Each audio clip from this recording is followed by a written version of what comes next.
bem? Oi, pessoal, tudo bem? Desculpa eu não estar junto no ao vivo e a cores, né? Embora que seja, ainda que seja online, nesse nosso encontro. Prometo que no outro eu vou estar. Mas de qualquer forma, eu estou mandando esse vídeo com a minha contribuição e ela talvez seja diferente do que vocês viram, prepararam, enfim. O meu viés de prof, que já fui professor de literatura também, não nesses últimos anos, mas alguns anos atrás, e de tradutora, eu termino sempre me apegando a coisas quando eu estou fazendo uma leitura, que me levam a pesquisas e comparações.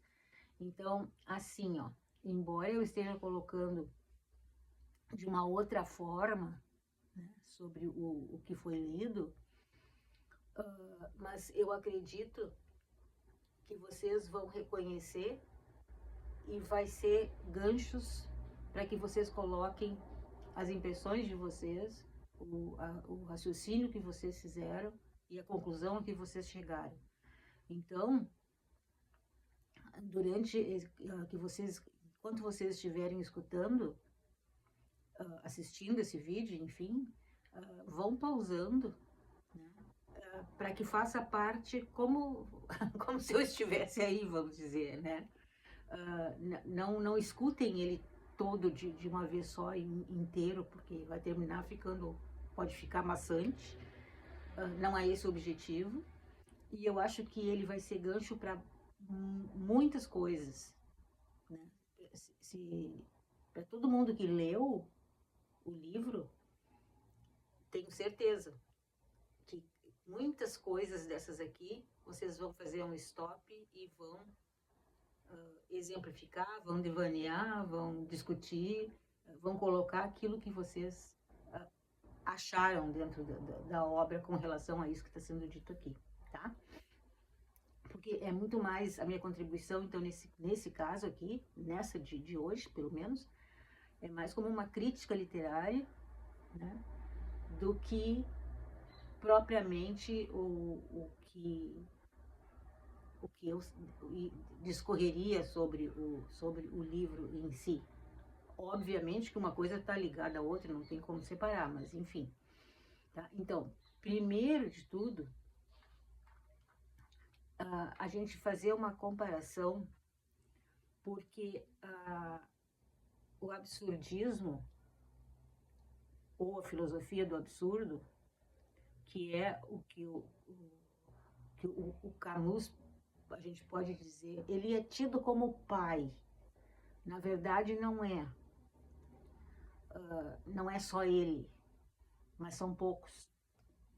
Mas o que eu quero colocar é que a obra de Camus surgiu com esse absurdismo dentro de uma época em que já existia, na literatura estava bombando o existencialismo, né? Que era com quem? Jean-Paul Sartre e Simone de Beauvoir. Então, dentro desse contexto, o Albert Camus entra com o absurdismo. E tem muita semelhança, mas também tem algo que difere bastante, né? que marca que esse aqui é o absurdismo. Então, o absurdismo do Albert Camus surgiu no mesmo período em que a literatura existencialista estava bombando, em plena produção, né? E principalmente foi na primeira metade do século XX, entre as décadas de 30 e de 50. E, então, o existencialismo, aquilo que a gente mais conhece de escritores do existencialismo, e foi consolidado por eles, né? O Jean-Paul Sartre e a Simone de Beauvoir. E o que eles defendiam, ou o que o existencialismo defendia? A liberdade radical, a responsabilidade individual por todo e qualquer ato da pessoa e a angústia diante dessa falta de sentido dado. E isso parece que é um diferencial muito grande, ou talvez o maior deles, do protagonista do livro do Camus, o Meursault. E o absurdismo do Camus, ele vai dialogar com esse contexto, né? Mas ele se diferencia. Para ele, o absurdo é um confronto entre o desejo humano de sentido, né, e o silêncio do universo. Ou seja, não se acha resposta, não se ouve resposta. Então, ele recusa a saída para essas angústias, vamos dizer, tanto religiosa quanto existencialista, a liberdade, que é a liberdade absoluta de Sartre, né? E ele propõe, então, uma vida vivida em revolta lúcida, aceitando o absurdo sem ilusões. E aí, aparentemente, não é para ter angústia. Na França, que nessa época ela está ocupada pela Segunda Guerra Mundial, né? E Paris era o centro intelectual do debate. Era o centro intelectual do mundo, na verdade.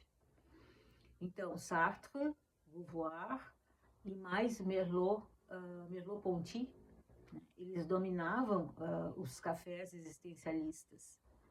Então, como exemplo, e aparece em quantos filmes que se vê que aparece o Café de Flore e o Le Démago. O Le Démago eu tive a sorte de conhecer. E o Camus participava desse círculo, mas sempre com uma certa distância, né, e recusando o rótulo de existencialista. No mundo, enquanto isso, né, enquanto o existencialismo corria solto e frouxo na França, o absurdismo do Camus, enquanto isso, no mundo, a literatura existencialista e absurdista começou a se espalhar. E na Europa, então, apareceram escritores, né, como o Franz Kafka, que antes de Camus, né, mas redescoberto nesse período, e Samuel Beckett, com Esperando Godot, o Beckett na parte do teatro. Também tematizavam o absurdo da existência. Já no teatro, a gente tem, e eu adorei ler essa peça, a gente tem no teatro como absurdismo as peças do Ionesco. Entre elas, a mais conhecida é o Rinoceronte. E eu acho que depois que a gente entende esse absurdismo, é muito legal de ler essa peça do Ionesco, o Rinoceronte. Eu trabalhei com alunos do teatro, lendo na língua em que ela foi escrita, né, que é o francês, e é muito legal. Então, no teatro a gente vai ter então o Ionesco, né, como fundador do teatro do absurdo, sem dúvida alguma, e com a peça O Rinoceronte, em que, pelo conformismo social e alienação, as pessoas vão se transformando em rinoceronte. E eu acho que tem muita coisa a ver com o nosso mundo de hoje. Nos Estados Unidos, a geração pós-guerra, ela foi influenciada pelo existencialismo francês, sem dúvida alguma, né? Especialmente na literatura e no teatro.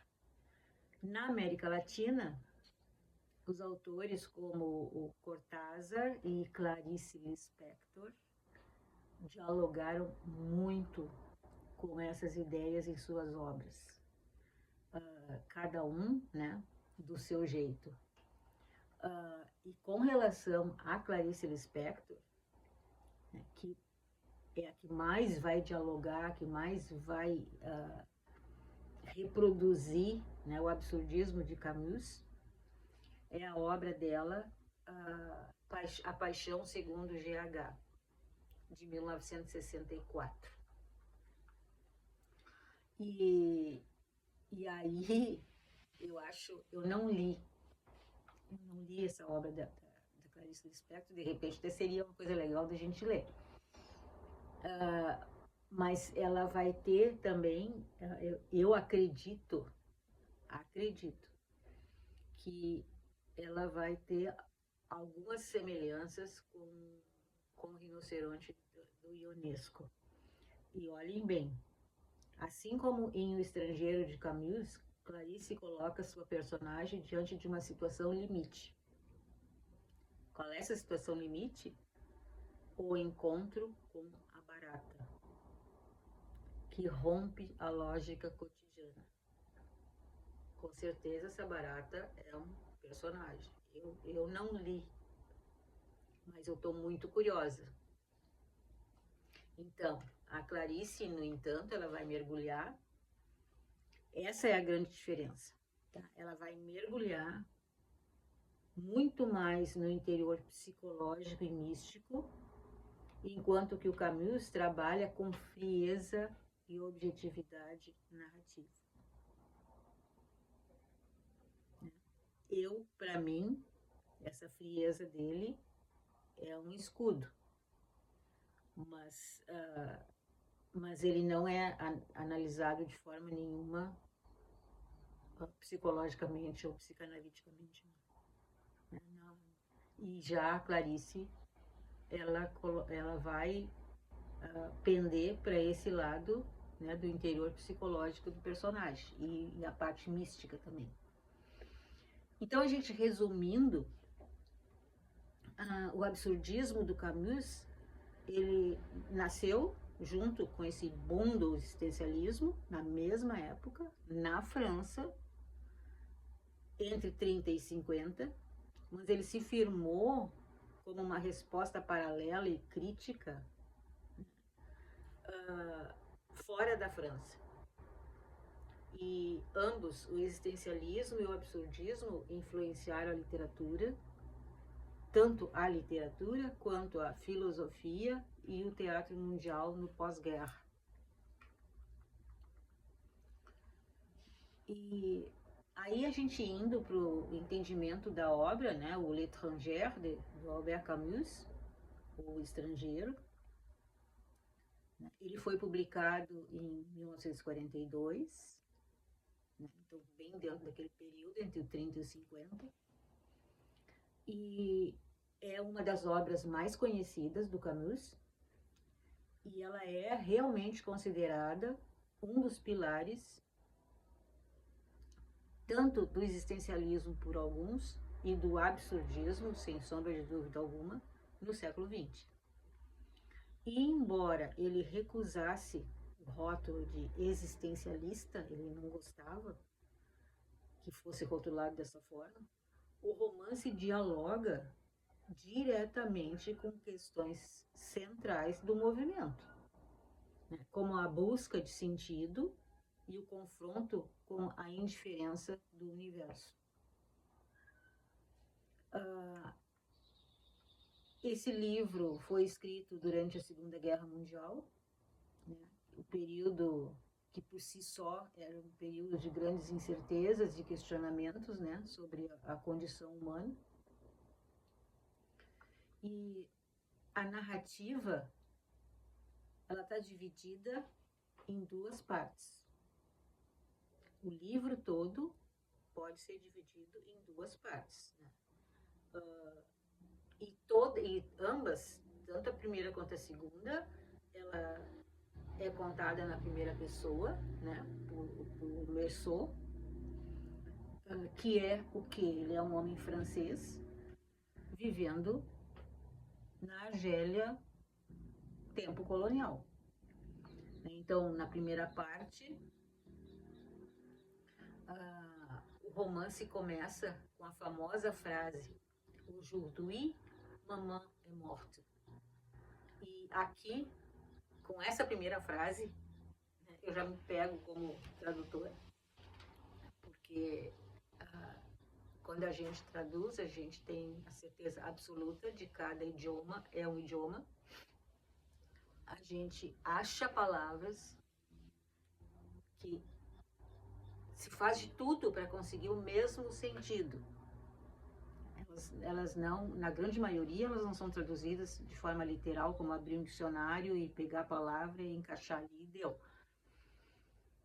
Mas, além de tudo, o sentido, por mais que seja igual, por mais que a gente esteja achando que está dizendo a mesma coisa, em muitas situações isso não acontece. Tanto como que eu vou dizer isso? Eu sempre imagino isso que sejam filosofias de cada idioma, né? Que cada idioma tem a sua filosofia, que é uma coisa que eu gostaria muito de estudar ainda. Mas, por exemplo, quando ele diz essa frase, Aujourd'hui, maman est morte, para quem estuda ou já estudou francês ou tem algum conhecimento de francês, o tempo passado, tempo pretérito, no francês, eles têm o passé simple e o passé composé. Bom, já está dizendo, né? Passé simple porque é um verbo só, passé composé porque é um verbo composto. Mas, assim como também no inglês, e aí garanto que todos vocês sabem, é o mesmo caso do nosso pretérito perfeito e o present perfect. Não é a mesma coisa. Não é a mesma coisa. Assim como não é a mesma coisa o passé composé, que é o que está aqui. Se eu vou traduzir literalmente, eu vou dizer: hoje mamãe está morta. Está morta é um estado. É um estado de estar morta, ou seja, não está mais viva.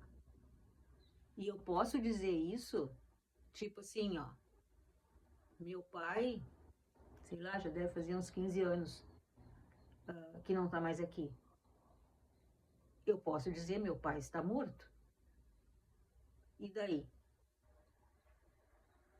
Temporalmente, é só porque eu estou dizendo que ele não está vivo. Ele não está mais aqui. Agora, se eu digo, meu pai morreu, ou no caso disso aqui, dessa frase aqui, hoje mamãe morreu, é a transformação. É o momento da morte. Então, existe uma ação, embora não seja aquela ação que a gente considera como ação, que é escrever, que é correr, que é caminhar, mas houve um momento da transformação, né? Que o tempo aqui localizou como hoje, mas poderia ter dito ontem mamãe morreu. Poderia dizer mamãe recém morreu. Mas em todas elas eu estou fazendo a transformação. Tô jogando com o momento da transformação. Agora, quando eu digo mamãe está morta, é um estado. O meu estado é de estar viva. O dela é de estar morta. É muito diferente a interpretação. E acho que a partir daí também fica mais fácil para a frieza que ele demonstra. Então é muito, muito interessante esse mundo do significado da palavra. Então, olhem ali. Hoje o Duí, mamãe é morta. Hoje a mamãe morreu. Messô vai ao enterro da mãe, mas ele demonstra uma aparente frieza emocional. Segue-se uma série de eventos banais: trabalho, namoro com Marie, relações superficiais com os vizinhos, um conflito com um grupo de árabes, que ele nem dá nome para essas pessoas. Leva Meursault, quase que mecanicamente, né, a atirar e matar um deles na praia. A segunda parte é quando ele é preso e julgado, e ele é confrontado, né, na verdade, não apenas pelo crime, mas o julgamento do comportamento inadequado para os outros, para a sociedade, no velório da mãe, né? Que é visto como sinal de imoralidade. E eu acredito que não se diria imoralidade, mas quando se vê uma pessoa que perdeu alguém muito, muito, muito, muito, muito, muito próximo e não chora, ninguém faz o raciocínio por que é que ela não está conseguindo chorar, né? Mas a grande maioria vai sair dali. Que engraçado, a fulana perdeu o marido, perdeu a mãe, ou sei lá, o filho. E ela tava ali assim. Mas ninguém faz, ninguém não, mas muito pouca gente faz o outro tipo, né, de raciocínio. Por que é que ela não está conseguindo chorar?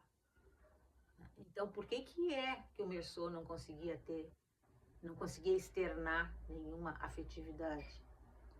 E por conta disso, parecia não ter afetividade ou empatia por quem quer que seja. Então, ele é condenado à morte e no final aceita a indiferença do universo e em função disso ele encontra uma espécie de paz. Agora, olhem aqui, ó, com relação, eu fiz aqui com relação a essa frase, hoje mamãe morreu e mamãe está morta. Porque se eu vou traduzir literalmente, tá? Sem pensar na gramática, sem pensar em qualquer outro tipo de coisa. Seria mamãe está morta. Né? Porque mamã é a mamãe, é o verbo ser ou estar, que isso já é uma diferença enorme. Que tanto o francês, quanto o alemão, quanto o inglês tem esses dois sentidos para esse verbo.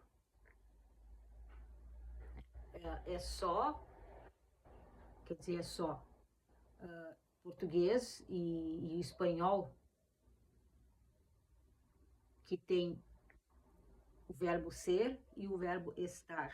Tá? As línguas neolatinas, acredito, mas não o francês, que também é neolatina. Mas com certeza, o francês, o alemão e o inglês, eles têm um verbo que uma hora significa ser, outra hora significa estar. E se a gente começar a pensar, isso modifica muita coisa, em termos de sentido, em termos de semântica.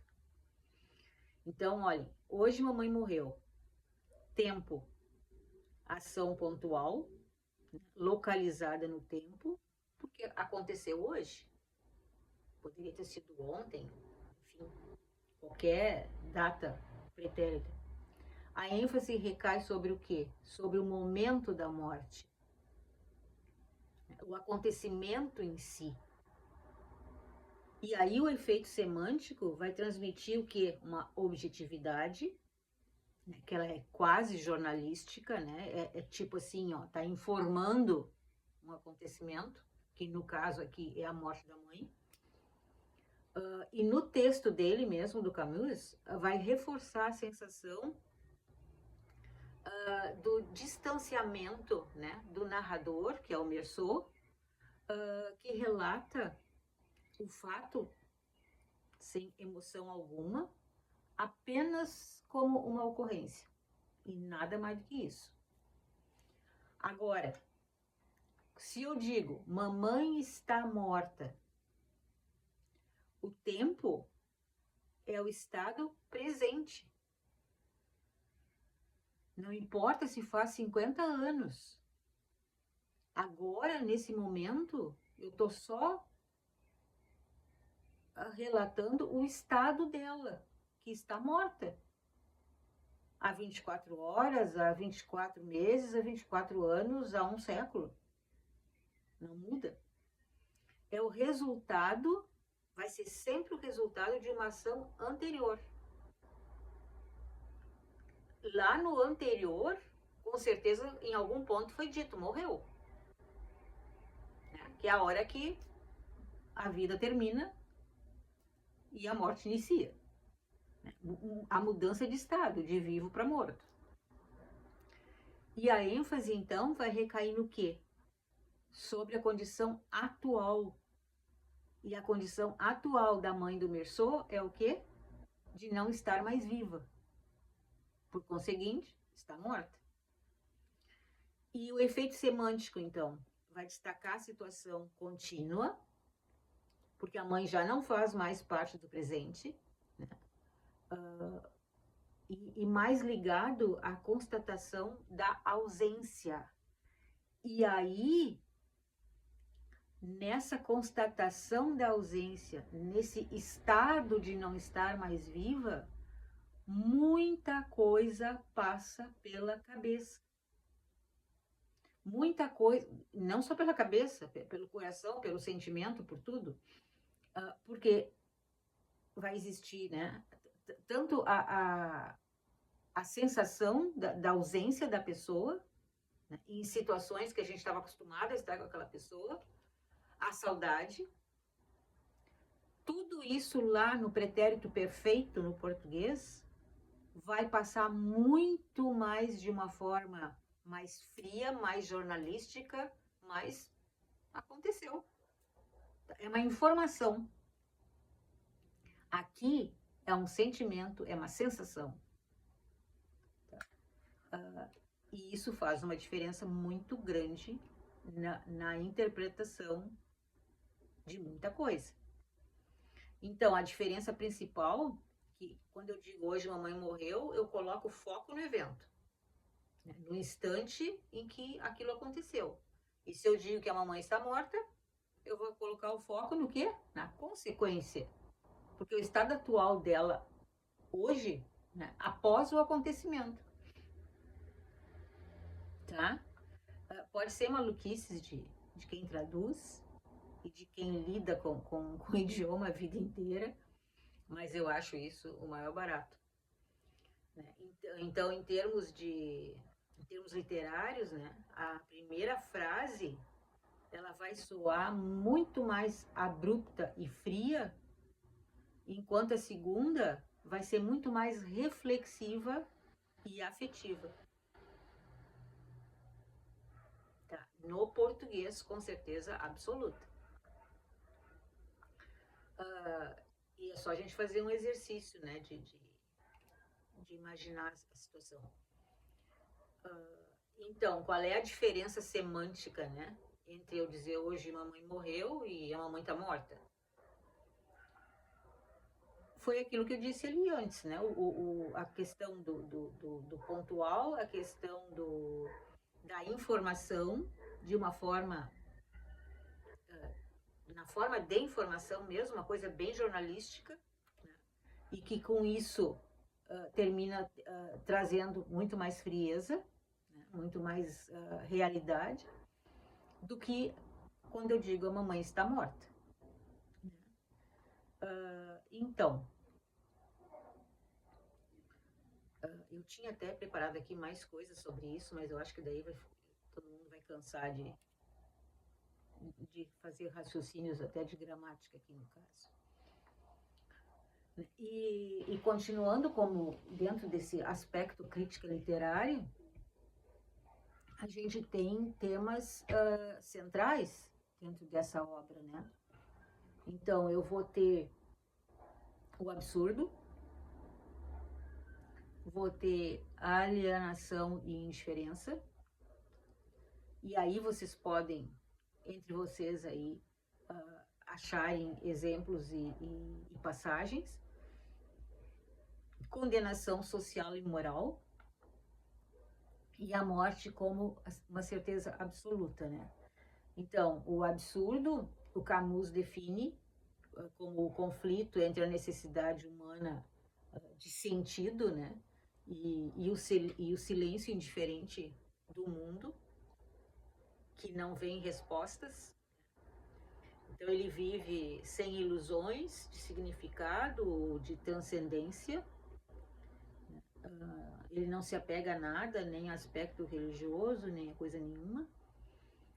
E a sua execução é a culminação dessa consciência.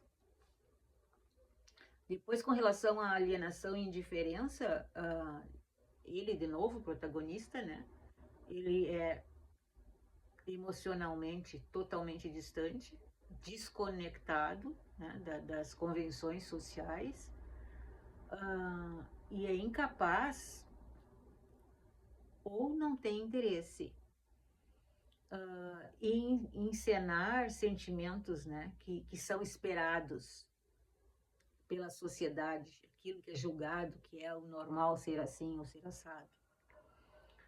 Na condenação social e moral, o julgamento dele, ele fica muito mais com relação ao comportamento frio dele do que o fato dele ter matado alguém.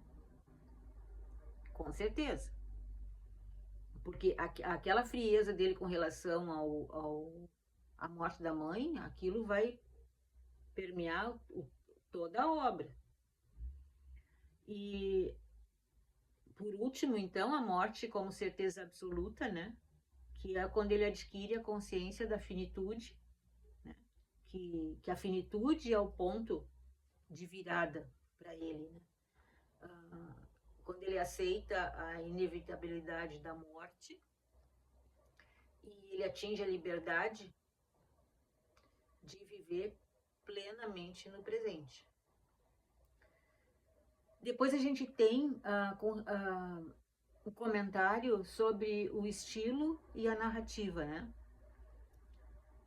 É totalmente uma prosa seca e objetiva, com certeza absoluta, e é dos livros que eu li com maior economia de palavras, né? São frases curtas, um vocabulário extremamente simples, e se for ler em francês vai ver que é a mesma coisa, e não tem julgamento moral algum. A primeira pessoa, né? Ele próprio, ele é o sujeito da coisa e é escrito na primeira pessoa. Então isso cria uma sensação de proximidade, né? E ao mesmo tempo parece que isso aumenta o desconforto da gente com a frieza dele. Porque a gente não está lendo uma coisa que está sendo contada de alguém. A gente está lendo o que ele está dizendo. Um realismo totalmente despojado, né? Os fatos são narrados sem carga emocional explícita, né? Deixando para a gente, né? O papel de interpretar. E eu acho que eu vou deixar aqui alguns pontos, né, que de repente vocês vão discutir entre vocês, né? Que seria O que é mais chocante? Aqui é de propósito para discussão. O que é mais chocante? O assassinato ou a frieza no velório? À medida que vocês foram lendo, o que cada um sentiu? Para muita gente, o mais chocante não é o ato físico do assassinato em si, mas é a frieza com que ele lidou, ou pelo menos é o que ele conseguiu mostrar, né? Com relação a uma ausência total de luto no velório e depois. Né? E eu não vou colocar aqui mais alguma coisa com relação a isso, porque senão também deixa você sem a novidade de escutar cada um. Outra questão seria: o Merceau é vítima da sua própria natureza ou da sociedade? A gente pode ver, poderia analisar que da própria natureza, por exemplo, ele é incapaz, ou pelo menos não tem a menor boa vontade. Boa vontade não é o caso, ele não tem a mínima intenção, né, de se moldar às convenções sociais. Ele vive a vida dele no presente,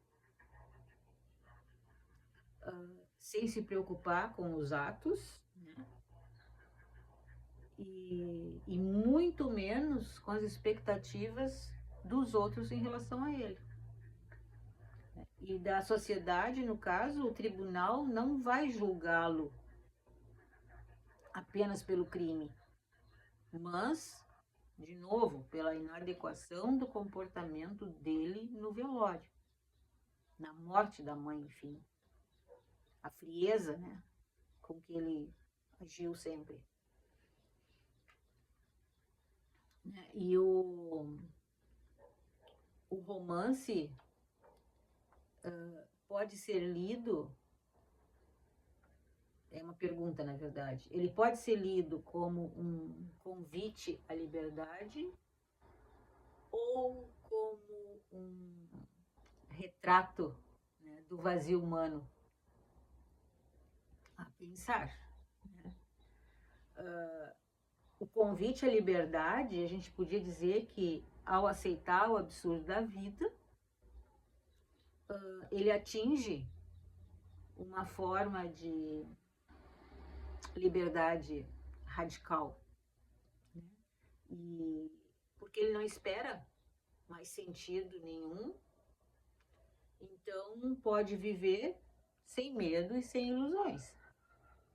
Agora, se a gente pensar no retrato do vazio, a falta de vínculos profundos que ele tem, né, e de motivação, pode ser vista, pode ser entendida como um vazio existencial, embora ele não aceite o existencialismo, onde a vida vai se reduzir, né, a fatos e sensações sem nenhum projeto, sem nenhuma transcendência.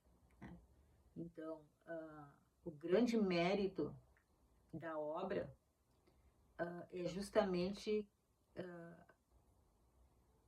deixar isso em aberto, né? Que a gente possa ter a leitura nessas duas formas, que na verdade são opostas.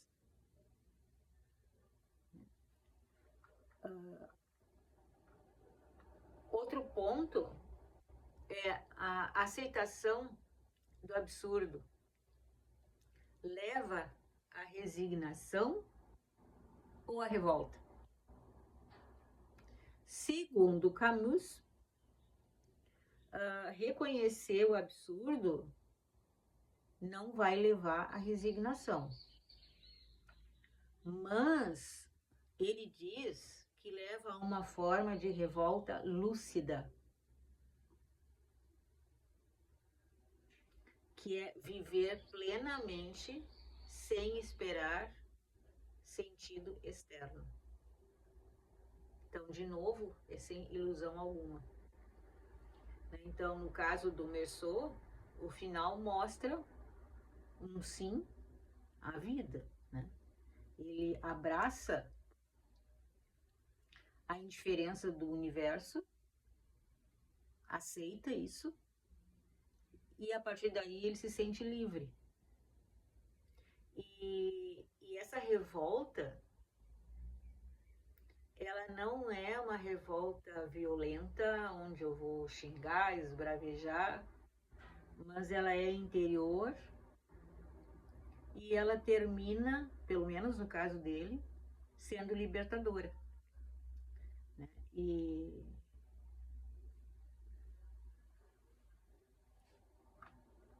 eu acho que, deixa eu ver se eu coloquei mais algumas coisas que possam ser interessantes. Só para fazer o contraponto de novo entre o existencialismo do Sartre e da Beauvoir e do absurdismo de Camus, com relação ao Sartre e a Beauvoir, que é o existencialismo, né? A parte da ideia de que o mundo não tem sentido dado. Isso aí é mais ou menos igual para os dois. Mas o ser humano é livre e responsável por criar esse sentido através das suas escolhas. Resumindo, o vazio existencial é uma oportunidade para afirmar a liberdade. E a palavra-chave disso é o engajamento. E a angústia no existencialismo, ela não paralisa, mas ela leva à ação, né? De criar valores, de agir, de ser um player no mundo. E já o absurdismo do Camus parte do mesmo ponto, que o mundo não oferece sentido, mas ele diz, o ser humano deseja sentido e o universo é indiferente. E isso é que vai gerar o absurdo. Por quê? Para ele não há solução, nem transcendência religiosa, ou seja lá qual for, nem uma liberdade que vai resolver tudo. Então, a saída para ele é a revolta lúcida. Que é o que é essa revolta lúcida? É aceitar o absurdo da vida sem ilusões, né? Mas, em função disso, viver intensamente o presente de cada um. E aí a palavra-chave, que lá no outro era se engajar, aqui é a revolta. E não é resignação, é viver sabendo que não há explicação última. Então, eu sou totalmente consciente de que eu não vou ter respostas para as minhas coisas pessoais, né? Para o que eu penso, o que eu deixo de pensar, enfim. Então, a diferença crucial é que o existencialismo, o homem cria um sentido. Liberdade e engajamento. Ele busca isso. No absurdismo, o homem aceita o não sentido. E talvez tenha... agora, esse é gancho que eu estou fazendo agora. E talvez esse aceitar o não sentido tem alguma coisa a ver com a primeira frase lá, aonde, se eu traduzir em português, literalmente, é minha mãe está morta. Né? Então, é uma aceitação. Quer eu queira, quer não.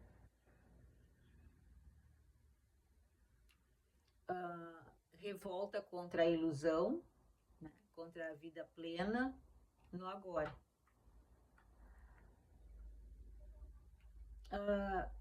O que mais que eu poderia acrescentar aqui? Em que medida, né, que essa obra, O Estrangeiro, continua relevante no mundo contemporâneo?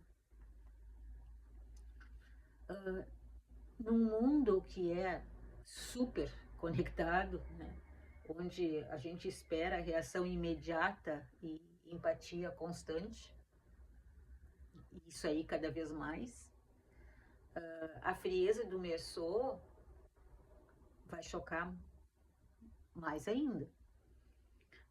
E nos faz refletir sobre como a gente julga o outro pela performance emocional. E as questões sobre o sentido da vida, né, que é a liberdade individual e o enfrentamento da morte, elas continuam sendo universais.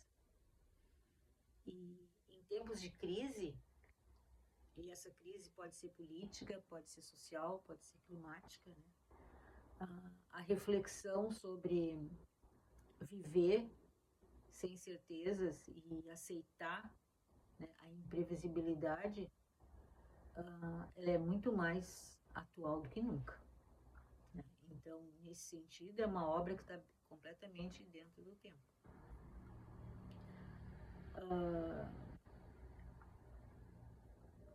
E tinha... eu anotei 3 frases que dão o que pensar.